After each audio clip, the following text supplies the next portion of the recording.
What's up, everybody? Welcome to Initial Reaction. I'm producer Tim Burton. And I'm actor Johnny Depp. Hey, Johnny. Yeah. I got this great idea for a movie that you would be perfect for. You would play I'll this. do it.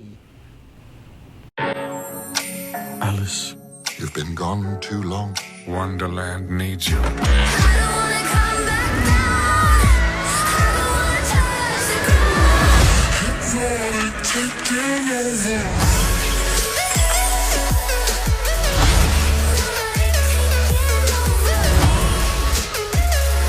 Dream is not reality. Who's to say which is which?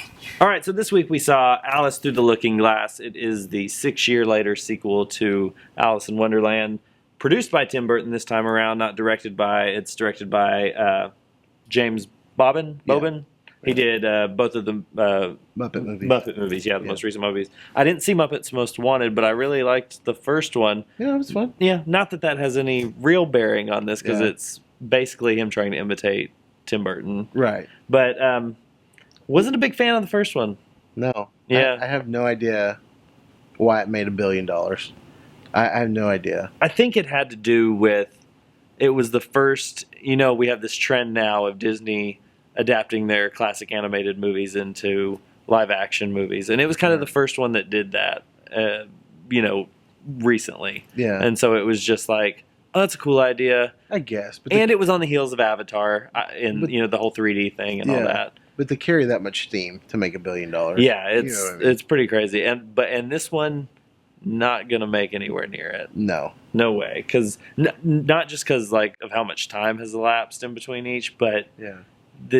not that I haven't read the Lewis Carroll stories, that these movies are based on. Yeah. Obviously, I saw the Disney animated one Right. from a long time ago and everything. But so I didn't know what to expect from this story going in, and it just kind of felt a little aimless the whole time. I was just waiting for something more to drive, the story forward. It's one of those things where you think, wow, a lot of things are happening, but nothing is happening Right. at the same time. Yeah. Oh, It's there's so going- much going on screen, so Right. much happening. And I mean, we saw it in IMAX 3D, and the screen was full of just colors and some, pretty cool visuals. The screen was full. The seats were not. The And- theater was not. Yeah. But with movies like this, it's easy to say, oh, it looked really good, Right. and that's about it. But It was a lot more color.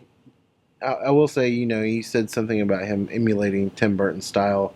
yeah, It was a lot more. not that he had a choice. it was really. brighter and more colorful. Yeah. And I just wasn't.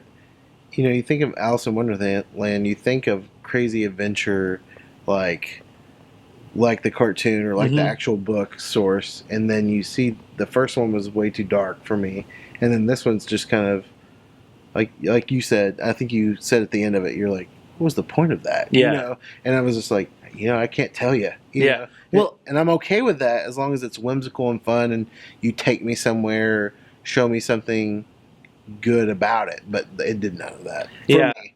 Yeah, well, and there were a few, I really like Helena Bonham Carter as the Queen of Hearts and everything. She's fun. She was probably my favorite part about the first one, and she's just as good here. Probably the biggest difference between the first one and this one was that I just remember the first one looking so CGI and so Right. the whole environment being fake, Right. and this one didn't feel as fake. I didn't mind how much it was CGI, but it looked, there were some cool shot choices, and the whole thing with Sacha Baron Cohen's character and Right. him being time, and some of What'd the you think imagery of- they came up What with. did you That think of his performance? it was fine. It had some, it was like he was trying too hard Right. at certain points, because the jokes were obvious, but he was trying to put his own little unique spin on them, but they were Right. still these are super obvious jokes And I just to didn't make. get they marketed him as this villain of the story, and it was almost like he was just like, "No, this is my job." Yeah, You came into my house, stole my stuff, right. and I'm responsible for this, and you're about to, destroy the world with it. And it's Right. like, I have to. This Yeah, is so my the whole job. story of this thing is basically the Mad Hatter, Johnny Depp, is feeling bad because no one believes him. because no one believes He's dying because no one believes him. right, So because he believes his family, who apparently were killed a long time ago, are still alive, right, and so he's very sad about that.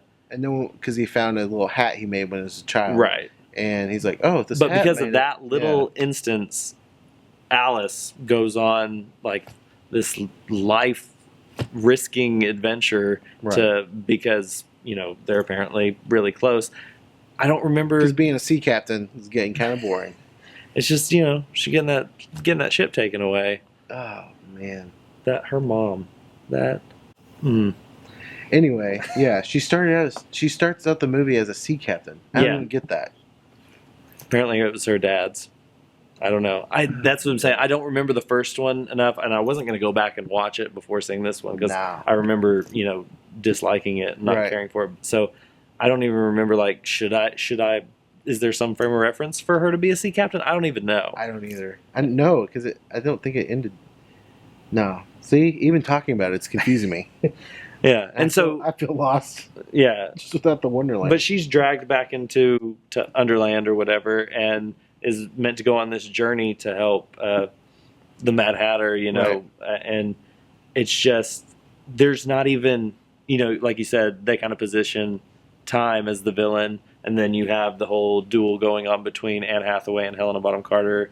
They're Queen sisters and all that, right. But none of them are really villains. It's more about just seeing the things from different perspectives and all that, which is fine. But I thought with the whole time thing, they might really have something to say about time passing and the value of time and all that. No. But there's nothing there. It's pure. There's no communication to the audience. No. It's not trying to say anything. It's just trying to be entertaining. It's just trying to be mindless entertainment, I guess. And to a certain degree, I guess it achieves that. Maybe in a few, sequences here and there.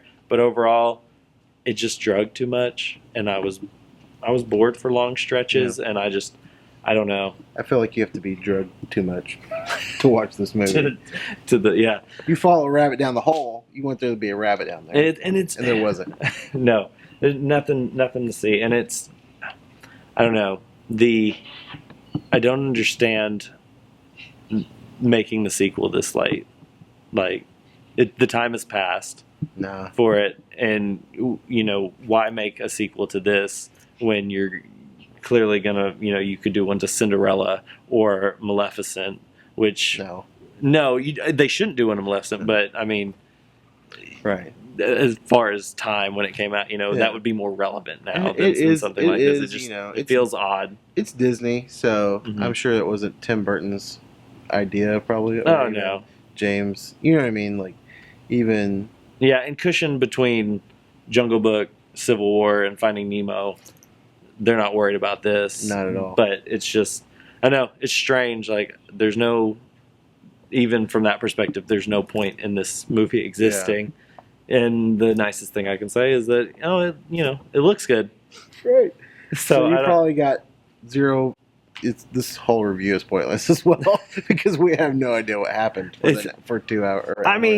I understood that she was going on an adventure to try and save the Mad Hatter's family, and to stick a GoPro in a real rabbit, and that's probably be more entertaining than this movie. So, on that note, what would you give it? 1.5. Really? Yeah, it wasn't a complete bomb, but no. I was gonna go 2. So I felt like it had enough going for it that it was, at least watchable one time. Like, I didn't mind it, but I certainly wouldn't recommend it to anybody, and I certainly wouldn't care to watch it again. So. I mean, you might take a kid to it. But. Yeah, early matinee. Nothing more than matinee. Well, I'm Philip. You are Charles. Still. And this is Initial Reaction Reviews. Definitely subscribe to our channel. You can read my written reviews at www.reviewsfromabed.com. Be sure to check back with us every week. We have a review of the biggest release of the week. Thank you, and we'll see you next time. Alice, rated PG.